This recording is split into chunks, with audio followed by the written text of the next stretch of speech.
Muslims are taught that the Quran is a perfect and complete, uncorrupted book. But did you know that early Islamic leaders like Uthman and Ibn Masood did not agree on which chapters should be part of the Quran?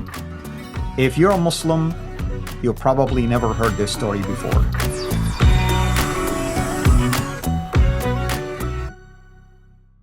Today we're going to talk about the Quran according to Ibn Masood. And why is that important? Well, I mean, just on the surface, the Quran that we have in our hand today is allegedly 114 chapters. You'll be surprised to see now that when it came to Ibn Masood, his Quran did not really match the Quran that we have in our hands today. Why would that be important? Because Ibn Masood also is a big deal when it comes to how the Prophet endorsed him, and the fact that he was one of the scribes of the Prophet, and he has a huge following in his days. With me, of course, here, as always, to unpack all of that is our dear brother, Rob Christian. Rob, welcome back, brother. Thank you, dear brother. Let us talk about Ibn Masood and his own personal Quran.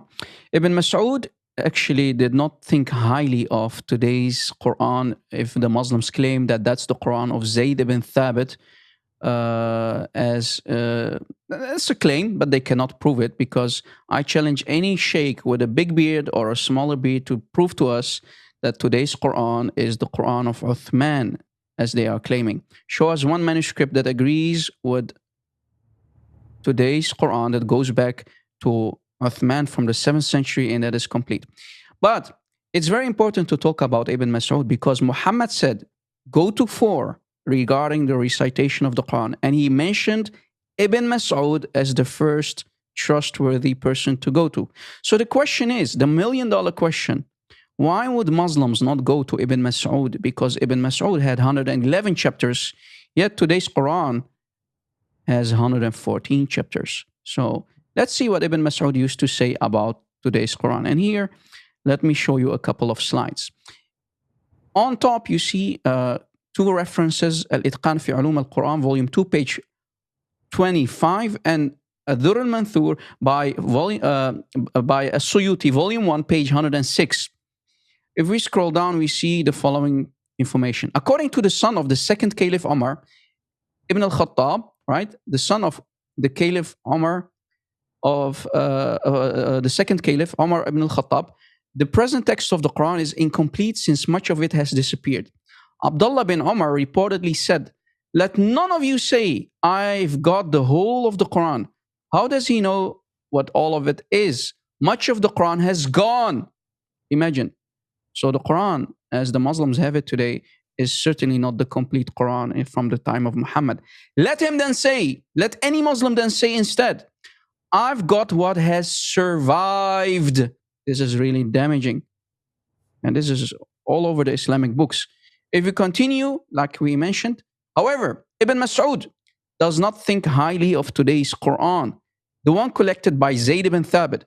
In comparing himself to Zayd ibn Thabit, he says, who Ibn Masood said, the people have been guilty of deceit in the reading of the Quran, and he's talking about Zayd ibn Thabit.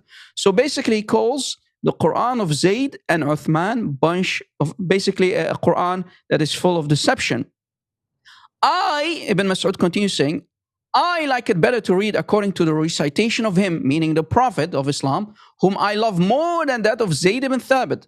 By him besides whom there is no God, I learned more than 70 surahs from the lips, directly from the lips of the Messenger of Allah, the Apostle of Allah. May Allah bless him. While Zayd ibn Thabit was a young boy, a youth, having 2 locks and playing with the youth. And the source is in the bottom. Ibn Sa'd, Kitab al-Tabaqat, Al-Kabir, volume 2, page 444. So as you see, Ibn Masood did not like the Quran of Uthman or, let's say, Zayd ibn Thabit. He did not agree with it. And actually, he did not want to give his own personal mushaf, his own personal Quran, to be burned by Uthman much later. Let us continue bringing down the hammer on the Quran of today, basically. Further evidence of Ibn Masood rejecting Surah Al-Fatiha. According to Ibn Masood, Surah Al-Fatiha, the very first chapter of the Quran, should not be part of the Quran. We read in Tafsir Al-Kabir the following. In some of the various, or in some of the previous books, it is written that Ibn Mas'ud would reject Surah Al-Fatiha and Al-Mu'awwadhatayn, basically chapter 113 and chapter 114, the last two chapters of the Quran, as being part of the Quran. So if we do some calculation, according to Ibn Mas'ud, the Surah Al-Fatiha, the first chapter, and the last two chapters of the Quran should not have been part of the Quran. And the references are in the bottom. And look how many books are reporting this very story. Brother, do you want to add something on top of this? Yes, I want to add something that people will find very interesting. What my brother is saying, not only Ibn Mas'ud had different number of chapters, but believe it or not, even in his own Quran, he has different ways of reading many of these passages. How do I know this? Well, his readings were collected among many other readings. And I'm going to have right here in front of me, there is a source that I recommend everybody to have. I think it's available also online these days. It's called Materials for the History of the Text of the Quran, the Old Codices. The Old Codices. Look what it says. The author, or the editor, Arthur Jeffrey, this is what he says.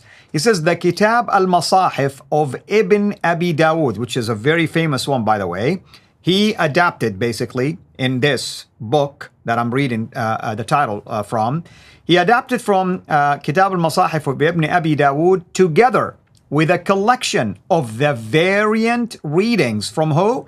The Codices of Ibn Mas'ud, Ubay, Ali, Ibn Abbas, Anas, Abu Musa, and other early Quranic authorities which present a type of the text anterior, different to that of the canonical text of Uthman. You see what I mean? His own readings actually even differs than the Hafs reading that is in our hand right now. Exactly. That's truly damaging. And we continue reading that Al-Haythami in his book, very famous book in the Arab Muslim world. Al-Haythami records in Majma' al-Zawad wa Manba' al-Fawaid, volume 7, page 311, and hadith number 11,562. And the reference you can find in the bottom of the screen. Abdurrahman bin Yazid said, Abdullah, meaning Abdullah bin Mas'ud, used to erase Al-Mu'awwadhatayn, meaning chapter 113 of the Quran and chapter 114 of today's Quran, from his own personal copies of the Quran. And he used to say, and this is damaging, it's not part of the book of Allah. Wow. And this is the number one guy that Muhammad said, that's right, go to him regarding the recitation of the Quran. That's right. I mean, here is the funny part about this, by the way. Do you know that Muslims will tell you the reason why there is another another scribe, Ubay, that we mentioned his name, Ubay ibn Ka'b. He has 116 actually, right? So Muslims will say, no. The last two chapters of Ubay are not considered really chapters. They're just basically prayers and meditations. Really? Well, that's exactly what Ibn Mas'ud was saying about the chapter 112 and 113. I should say 113 and 114. So what's the difference? Exactly. This is damaging. And here is more to make it complete. We find more information and let us read it. The narrator in this hadith is Abdullah ibn Abbas from Shu'aib al-Arnaut, saying, which of the two readings was the last? So which of the two readings was the last reading that the Quraysh, that the Sahaba and even Muhammad used to read before his death? Which of the two readings was the last? The reading of Abdullah ibn Mas'ud or the reading of Zayd ibn Thabit, as the Muslims claim today, is the Quran of today? We said, the recitation of Zayd. He said, no, that's wrong. The Messenger of Allah used to present the Quran to Jibreel, the angel Jibreel supposedly, once every year. And when he was in the year in which he died, so in the final year, in the last year that Muhammad would die, it was presented to him twice. And the last recitation was that of Abdullah ibn Mas'ud. Mm-hmm. Wow. And this hadith is, as you see, highly trustworthy, highly sahih. The chain of narration is authentic. Yeah. Which, by the way, this proves, brother, that there were a lot of political factors involved in deciding which readings. So Uthman used his power, his political influence, and determined that his own desired reading will trump what this hadith is saying. Exactly. So why would the Muslims not follow the reading of Ibn Mas'ud? Because that was the final reading of the Prophet of himself. And you see the hadith is very authentic. And we see people like Abdullah ibn Abbas who are actually confirming that the last reading should have been Ibn Mas'ud. So why did Uthman not go to Ibn Mas'ud?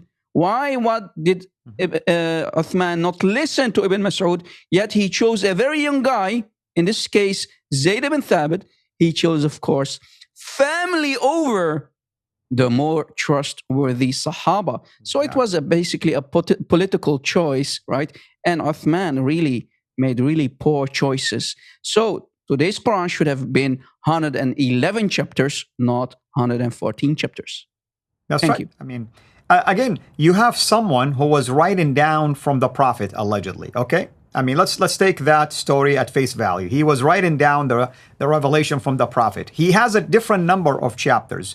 He was recommended by the Prophet to go to if you have any questions about the Quran. What did Uthman do? He threw him literally in the garbage and burned his basically material. At least he thought he burned his material, because we were able to trace it back again. Arthur Jeffrey did an excellent job of tracing it from quotations and commentaries and other places. And you can use, like, you look at Al-Tabari, Az-Zamakhshari, others, they will say, oh, Ibn Mas'ud used to read it this way. Ubay used to read it that way. So it's still there. It survived. But what I'm saying is, why are you, my Muslim friends, not paying attention to the original, right? I mean, you can say Ibn Mas'ud's reading is considered to be among the original readings. But no, you discounted all of that and you followed what Uthman says. That's why it's called the Uthmanic Rasm. So you're not following the Quran of Allah, you're following the Quran of Uthman. And that's a man-made, my friends. Last word for you, brother. Yeah, we will continue bringing more proof that the Quran is highly corrupted in the next videos. Thank you and God bless. God bless you too, brother, and God bless you, our viewers. Until next episode, have a blessed day. Thank you for watching this video. Be sure to like and subscribe to our channel, CIRA International, and click on the bell so that you receive notifications whenever we publish a new video or go live. I would also like to appeal to you to consider becoming a Patreon patron by clicking the link right below. By doing so, you can give towards the production of these videos. There are also other options for you where you can give to our channel. I thank you from the bottom of my heart.